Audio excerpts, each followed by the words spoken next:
Olá, sejam bem-vindos para mais um tema da série onde trabalhamos o Espírito Santo à luz do contexto bíblico e do contexto histórico. Que a graça de Deus alcance a você, família e familiares, a você que nos acompanha através da Rádio 97 FM, a você que nos acompanha também através do canal no YouTube, que essa mensagem venha tocar sua mente, seu coração, que venhamos estar crescendo no conhecimento, na graça de Deus e no desejo de a cada dia nos aproximarmos mais de sua palavra, aprendermos e assim sermos mais receptíveis àquilo que o Senhor tem a nos oferecer através do livro sagrado. Hoje vamos estar meditando o que está escrito sobre o Espírito Santo nas cartas, primeira e segunda carta a Timóteo e também a carta a Tito. Quero convidar você nesse momento a termos uma palavra de oração, preparando-se a mente para o estudo da palavra nesse dia. Agradecemos a Ti, Senhor, pelo cuidado, pela vida e pela oportunidade de meditar nesta mensagem, nessa série de estudos, onde tratamos de um tema tão importante, necessário em nossa vida a cada dia, o batismo diário com o Espírito Santo, os frutos do Espírito, os dons do Espírito para vivermos e também proclamar da Tua graça, do Teu amor, da Tua salvação manifestos em Cristo Jesus. Damos a cada dia direcionamento, rogamos essas bênçãos e agradecemos em nome de Cristo Jesus. Amém. Vamos então ao tema de hoje, o Espírito Santo nas cartas a Timóteo e também a Tito, e sempre com a temática, uma pergunta, Espírito do Senhor, Espírito de Deus, Espírito de Cristo, Espírito ou Espírito Santo. Como mencionamos sempre, são as maneiras como aparecem sobre o Espírito Santo em toda a palavra de Deus. Paulo, ele tem uma maneira muito recorrente em todas as suas cartas, como ele abre a carta, a saudação, e ele sempre diz graça e paz da parte de Deus, nosso Pai, do Senhor Jesus Cristo. Geralmente é uma constante em suas cartas. Aqui na primeira carta, Timóteo, capítulo 5, 21, não vou estar seguindo na ordem da sequência como foi escrito, mas dividi por tópicos ou subtópicos em temas, e formulamos uma pergunta: diante de quem Paulo conjura a Timóteo? Timóteo era um dos, vamos dizer, filhos da fé do apóstolo Paulo, e ele diz: conjuro-te diante de Deus e do Senhor Jesus Cristo e dos anjos eleitos, que sem prevenção guardes estas coisas, nada fazendo por parcialidade. Então, o apóstolo ele demonstra claramente, diante de todo o universo, digo no sentido daqueles a quem está mais diretamente envolvidos na missão de nos salvar, de nos resgatar. Ele diz diante de Deus, diante de Cristo e dos anjos eleitos, onde é mencionado que eles são espíritos ministradores. Na carta aos Hebreus é mencionado, os quais é espíritos ministradores enviados para salvação. Em Salmos também, o salmista escreve que o Espírito do Senhor acampa-se ao redor daqueles que temem ao Senhor. E ele então menciona que sem prevenção guardes essas coisas, e nada fazendo por parcialidade, que seja imparcial. Paulo, nesta carta, ele dá diversas orientações a Timóteo da maneira como ele deve proceder, até mesmo dizendo de que ele devia ser um obreiro, de que não tenha do que se envergonhar, que maneje bem a palavra de Deus. Outra pergunta: como Deus se manifestou? Primeira carta a Timóteo, capítulo 3, versículo 16, está escrito: e sem dúvida alguma, grande é o mistério da piedade. Deus se manifestou em carne, foi justificado no Espírito, visto dos anjos, pregado aos gentios, crido no mundo, recebido acima na glória. Então está mencionado aqui esse grande mistério em outras passagens, diz do grande mistério que esteve oculto, ou seja, Cristo Jesus, o plano da redenção. E Deus se manifestou em carne, pois é dito que Deus estava em Cristo reconciliando consigo o mundo, não imputando os pecados, né, mas trazendo reconciliação mediante a vida, a morte, né, e o sacrifício de Jesus. Então ele menciona que Deus se manifesta em carne, mas é justificado no Espírito, é visto dos anjos, crido ou pregado aos gentios, né, estendendo-se, derribando as paredes de separação, que aliás nunca foi propósito de Deus que existisse entre Israel e os gentios, ou quem sabe hoje, né, das igrejas ditas cristãs, de um mundo que está aí fora, como as pessoas dizem, olha, é mundano, é do mundo, por quem sabe não está filiado, né, vamos dizer assim, ou sendo membro de alguma denominação em si. Então, aqui é mencionado que ele é pregado aos gentios e crido no mundo e recebido acima na glória. Nunca foi propósito de Deus que houvesse essa separação. Deus, ele sempre trabalhou com o intuito, com o propósito de alcançar todas as pessoas em todos os lugares, em todas as épocas. Isaías 56, Isaías 58 é mencionado que a minha casa, Deus falando através de Isaías, era chamada casa de oração para todos os povos. Cristo, ao aproximar de uma pessoa, não perguntava, não questionava qual era a sua igreja, qual era a sua nação. Ele aproximava como aqueles que desejavam o bem. Ele ministrava as necessidades, ele conquistava a confiança. Só então depois ele dizia, segue-me. Agora, o que diz o Espírito? E é justamente sobre o tempo que estamos vivendo. 1 Timóteo, capítulo 4, versículo 1. Diz o seguinte, mas o Espírito expressamente diz que nos últimos tempos apostatarão alguns da fé, dando ouvidos a espíritos enganadores e a doutrinas de demônios. Então, olha para você ver que mensagem, né? O Espírito Santo de Deus dizendo expressamente que nos últimos tempos, nos últimos dias, vai haver apostasia, vão dar ouvidos a espíritos enganadores e a doutrinas de demônios. Imagine, né? Doutrinas de demônios. Então, muitas mensagens ou doutrinas, quem sabe, pregadas, né, defendidas até mesmo do púlpito, não passa de doutrinas de demônios. Eu estava falando ontem com um primo sobre ele questionando sobre o Deus desse século.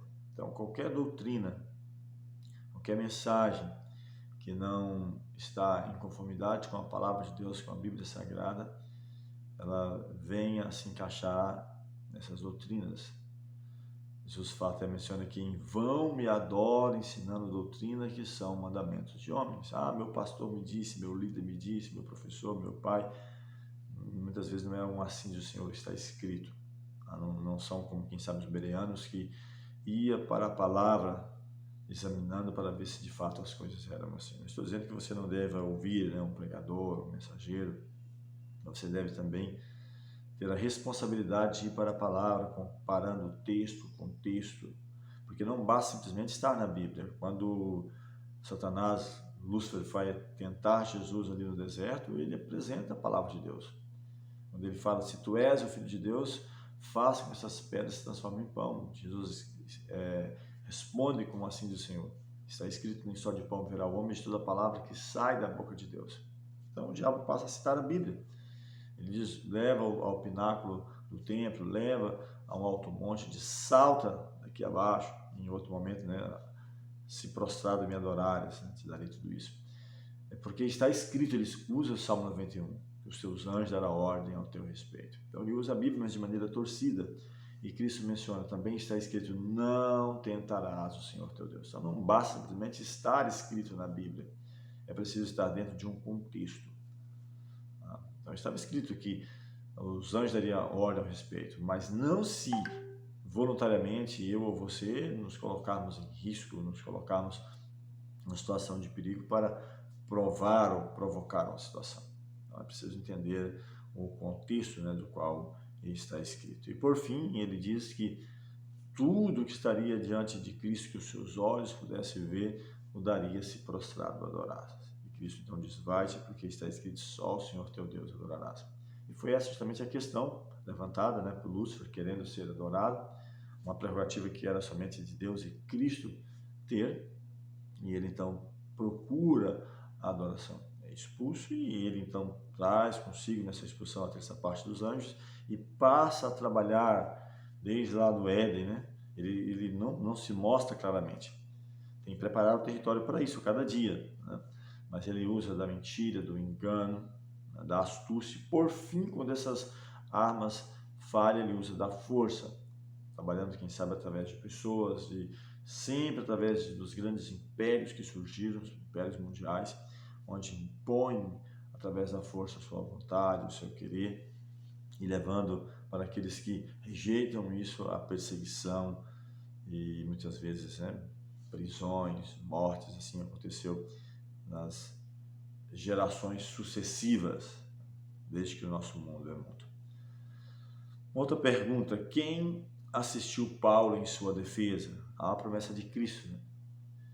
Ele promete enviar o Consolador, mas ele mesmo afirma, né?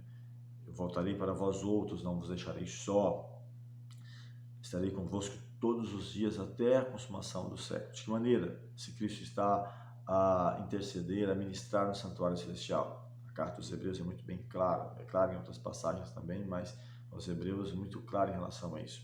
Ele fala que temos um advogado no céu. João também escreve, filhinho, essas coisas escrevo para que não pequeis, se todavia pecar.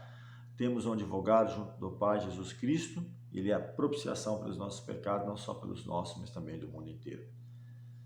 E então Cristo ele diz que estaria conosco todos os dias. De que forma? Através ou mediante o seu Espírito. Nas cartas, nas 7 cartas lá, o Apocalipse, ele diz que ele está em cada situação, em cada período que sua igreja passou. Então, na segunda carta de Timóteo, capítulo 1, 14, está escrito, guarda o bom depósito pelo Espírito Santo que habita em nós. E Cristo promete, eu e o Pai viremos para ele, ou prometendo aos discípulos e para nós também, e faremos nele morada, em espírito. Quem assistiu Paulo em sua defesa? Mas o Senhor assistiu-me e fortaleceu-me, escreve Paulo, para que por mim fosse cumprida a pregação e todos os gentios a ouvissem, e fiquei livre da boca do leão. 2 Timóteo 4,17. Então Paulo tinha certeza, o apóstolo Paulo, de que Cristo o assistia mediante o seu Espírito a cada dia, em cada situação, em cada adversidade, em cada problema. Então, o Senhor estava sempre ali a guardar, a proteger e guiar. O Deus derramou em nossos corações. O que Deus derramou em nossos corações, né? Tito, capítulo 3, versos 4 a 6. Então, são poucos versos, né? Dependendo do livro, temos mais mensagens falando sobre o Espírito Santo e outras nem tanto. Em Tito, capítulo 3, versos 4 a 6, está escrito, mas quando apareceu a benignidade e amor de Deus, nosso Salvador, para com os homens, não pelas obras de justiça que houvéssemos feito, porque Isaías escreve que as nossas justiças é como trapos da imundícia, mas aguardamos o Senhor. Jeremias menciona o Senhor, justiça nossa.